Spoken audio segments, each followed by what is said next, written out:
સુરતના વરાછામાં વધુ એક લૂંટેરી દુલ્હન ઝડપાઈ.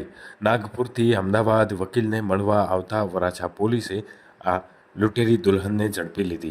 રૂપિયા 2.21 લાખ લઈ અને લગ્ન કર્યા હતા. લગ્નના 10 દિવસ બાદ માનતા પૂરી કરવાના બહાને આ યુવતી ભાગી ગઈ હતી, જેના આઘાતથી યુવાનને હાર્ટ એટેક આવતા તેનું મોત પણ નીપજ્યું હતું.